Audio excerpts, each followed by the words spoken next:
So today, let's talk about naked emotional vulnerability.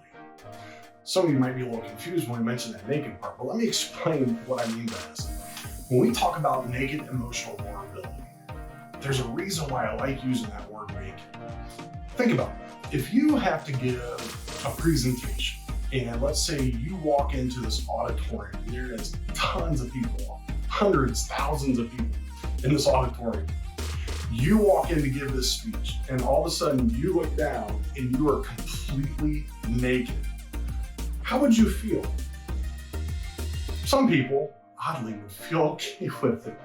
But most people would be like, oh my gosh, I'm completely naked. And they're trying to cover up and they're trying to hide because it's exposing us. So take that thought, take that feeling of being exposed, and let's talk about vulnerability, especially vulnerability in our relationships.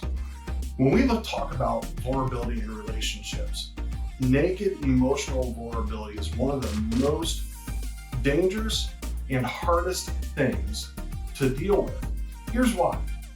If I tell you to put your hands out, and I tell you to put them on a desk, and I come in with a hammer, and I hit that hand with a hammer, it's gonna be painful. You're gonna remember that. And I apologize, and it's just part of therapy, So you come in the next week and I tell you, hey, put your hands up on the desk. You're like, yeah, I remember what you did last week. And you know what? It's part of therapy. Just put your hands up on the desk. It's gonna be okay.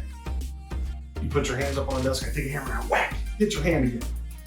You might be like, son of a, you might get a little mad. You might be like fearful.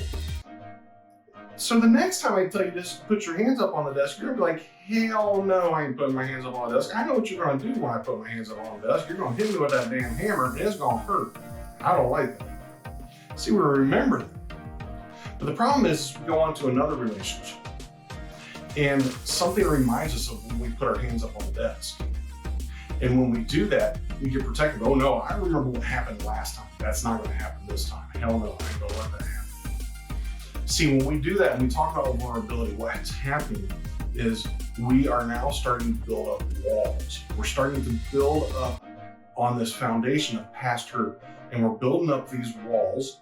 And as we build up these walls, things happen to us. We don't like it. We don't want to be vulnerable because vulnerability hurts. And we keep building up these walls. And we build up these walls that they get so high. And what can happen is we get these walls so high, and then we start putting machine guns, grenade launchers, and all these like laser beam guided missiles and all this stuff, that if a little feather starts to flit down and it gets anywhere near that, like it blows it up. It annihilates it, because ain't no way in hell you're gonna get close to me, because that hurts and I don't like to hurt. Naked emotional vulnerability is just like that in relationships. One form of this is we can have past hurts that haven't been healed. Ain't nobody getting close to me. I remember what happened back then, and it hurt. And I'm not ready to be hurt again. I don't want to be hurt again, so I'm not gonna let you get close. I'm not gonna let you get near me.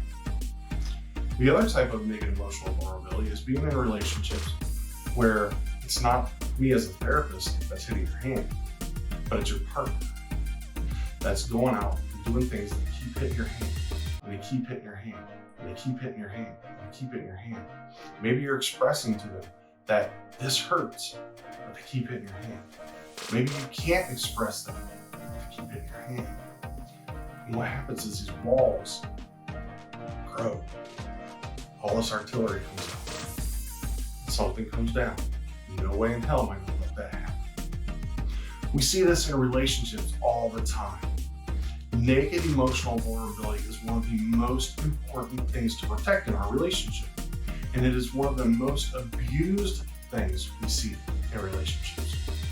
Now, there's ways to work through this. There's ways to have healing.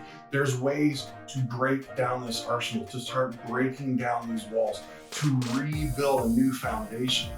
But it takes time and it takes commitment.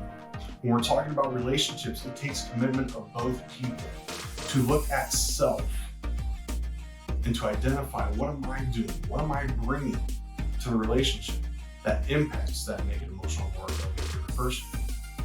When it comes to past hurts from other people, we've got to be able to get into that mindset of maybe this person's not going to be the same. Because maybe sometimes we're just looking in the back as we're trying to move forward, but we're not seeing the path that's been carved out because we're still too focused on the past. And when I'm still focused on the past, I can't be vulnerable. I can't allow that naked emotional vulnerability to come out because I know it hurts so bad then that I don't want to give it a chance to come out now. If you're struggling with naked emotional vulnerability, there is help. There are ways to work around this. There are ways to work through it, but you've got to make the decision to work